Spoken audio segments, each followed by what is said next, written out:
తిన్నానే. చిన్నప్పుడు నీ మేనలుడు విసిరిన కాలు చెప్పుని, ఇప్పుడు కుముది వాళ్ళు చూపించిన కాలు చెప్పుని, ఆ రెండింటిని చపాతీలా చేసుకుని తిన్నాను. ఇప్పుడు నీకు సంతోషమేనా? నానా ఏమైంది? ఏంటి గొడవ? గొడవేం లేదురా, భోంచెద్దురు రండి అన్నాను. దానికి వద్దని చెప్పకుండా చెప్పుల చరిత్ర చెప్తున్నాడురా మీ నాన్న. నీ రక్త సంబంధీకులు చేసిన అవమానానికి నా రక్తం మరిగిపోతా ఉంటే నువ్వు మిరియాల చారు బాగా మరిగించినాను వచ్చి 2 ముద్దలు మింగుదూరా అంటే నా కడుపు మండదా? అర్ధరాత్రైనా సరే ఆకలికి మీ కడుపు మండుతుందని అత్తయ్య భోజనం తీసుకొచ్చింది. ఆవిడ ప్రేమను మీరు అర్థం చేసుకుంటే బాగుండేది. ప్రేమ? దీనికి ప్రేమ ఈ ఇంటి మీద కాదు, దాని పుట్టింటి మీద. ఎందుకు నాన్న అలా అంటావు? అమ్మ కాస్తైనా ప్రేమ చూపించకపోతే నేనైనా తమ్ముడు వీర్రాజు అయినా పుట్టేవాళ్ళమా? ఆడవాళ్ళన్నాక పుట్టింటి మీద మమకారం చచ్చేదాకా పోదనేది నిజమే. వీళ్ళనేమైనా అంటే బాధపడరు, కానీ వాళ్ళనేమైనా అంటే మాత్రం కుంగిపోతారు. అంటే ఏంట్రా, మమ్మల్ని అనకుండా ఇక్కడ లేని గంగ వాళ్ళని తిట్టుకుంటారా? అందుకు మేము బాధపడుతూ కడుపు మార్చుకుంటామా? అది నేను ఇంటి కోడల్ని అవ్వకముందు ఉండేదేమో అత్త. నేనెప్పుడైతే ఇంటి కోడలుగా ఈ ఇంట్లో అడుగు పెట్టానో మొగుడు తిన్నాడా, ఇంట్లో అందరూ తిన్నారా అన్న ఆలోచనే లేదు. శుభ్రంగా తిన్నామా, చాపేసుకొని పడుకున్నామా, అంతే. ఇలా ఉంటే తప్ప వీళ్ల మధ్య బ్రతకలేం. నోర్బోయ్,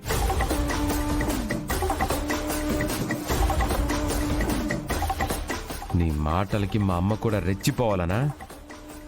ఈ వయసులో మీ అమ్మ రెచ్చిపోయినా పులి అవ్వదలే అబ్బోడా. నేనెప్పుడు అలా అనుకోను. ఎందుకంటే ఈ ఊరికి ఒక్కడే పులి, నా మేనల్లుడు గంగ.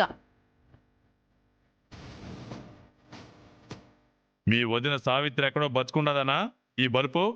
మావయ్య, అత్తయ్యకే అంత ఆత్మధైర్యం ఉంటే కన్న తల్లి సజీవంగా ఉందని తెలిసాక నాకెంత ధైర్యం వస్తుందో ఒక్కసారి ఆలోచించండి. ఏం చేస్తావే? కుస్తీ పోటీలు పెడతావా? లేకపోతే చుట్టూ గీత గీసి బాక్సింగ్ అనుకొని బరిలోకి దిగుతావా? ఎక్కువ మాట్లాడకుండా నోరు మూసుకొని పడుకోపో. నాగవల్లి, భోంచేదురు రా అని ఒక మాట అడగడానికి వచ్చాను. పొద్దున జరిగిందే వీళ్ళకి మింగుడు పడినప్పుడు ఇంకేం తింటారు? నువ్వు పదమ్మా.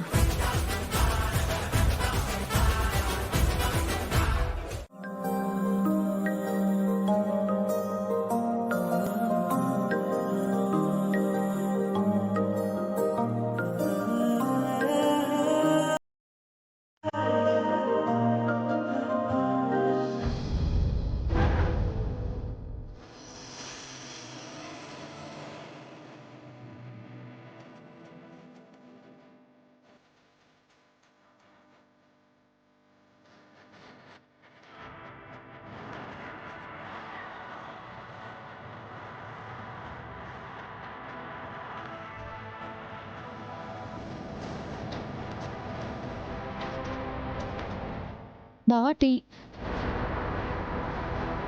బావా టీ. బావా టీ. ఏం ఆలోచిస్తున్నావు బావా? మా అమ్మ గురించి. అత్తయ్య గురించి ఆలోచించకుండా ఉండలేవని తెలుసు, కానీ ఈరోజు ఎందుకంత దీర్ఘంగా ఆలోచిస్తున్నావు? ఇన్నాళ్ళు మా అమ్మ ఏమైపోయిందో అనుకున్నాను కానీ మా అమ్మ మా గురించి అన్నీ తెలుసుకుంటూనే ఉందనిపిస్తోంది. అలా ఎలా చెప్పగలవు బావా? అత్తయ్యకి తెలిస్తే మన కోసం వచ్చేస్తుంది కదా. అదే నాకు అర్థం కావట్లేదు. కానీ మా అమ్మ కోసం మేం పడుతున్న ఆరాటం కంటే మా అమ్మే మా కోసం ఎక్కువగా కష్టపడుతోంది అనిపిస్తోంది. అమ్మ ఎక్కడుందో మాకు తెలియకుండా, ఎవరికంటా పడకుండా మా ఇంట్లో పరిస్థితులేంటి, పిల్లలు ఎలా ఉన్నారు, వాళ్ళ ఆశయాలు వాళ్ళ లక్ష్యాలు ఏంటని తెలుసుకుందంటే నిజంగా మా అమ్మ గురించి ఎంత చెప్పినా తక్కువే శివ.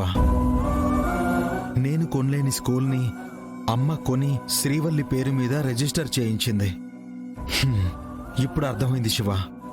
ఇప్పటి వరకు నేను చూసుకోగలను కాబట్టే అమ్మ రాలేదు. అదే నా వల్ల కాకపోయిండుంటే అమ్మ ఎప్పుడో వచ్చేసుండేది. అవును బావా, ఇదంతా ఎలా చేస్తుందో అర్థం కావడం లేదు. మన గురించి ఇన్ని తెలుసుకున్న సావిత్రి అత్తయ్య మనతో ఎందుకు మాట్లాడకుండా ఉంటుంది? తన అడ్రస్ ఎందుకు ఇవ్వలేకపోతుంది? వేరే ఆవిడికి కాగితాలిచ్చి ఎందుకు పంపించింది?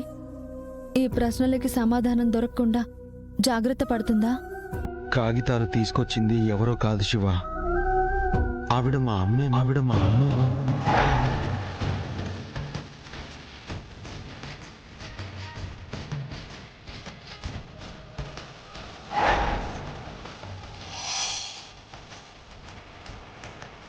అమ్మ చేతి వంట, తల్లి స్పర్శ, అమ్మ చూపించే ప్రేమ, ఇవన్నీ నాకు తెలిసాయి.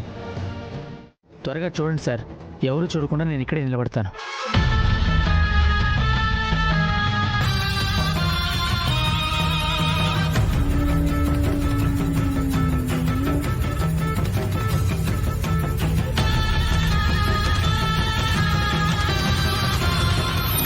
Savitri wife of Mallikarjun. Yes, నేను అనుకున్నది 100% నిజమైంది నాన్న. సావిత్రత్త శుక్రవారం పెరోల్ కింద రిలీజ్ అయ్యి వచ్చింది. ఉదయం 7 గంటలకి బయటకు వచ్చిన ఆవిడ సాయంత్రం 5 గంటలకి మళ్ళీ తిరిగి వెళ్ళిపోయిందంటే నిన్ను చంపడానికే వచ్చింది. కానీ పని పూర్తి కాలేదు.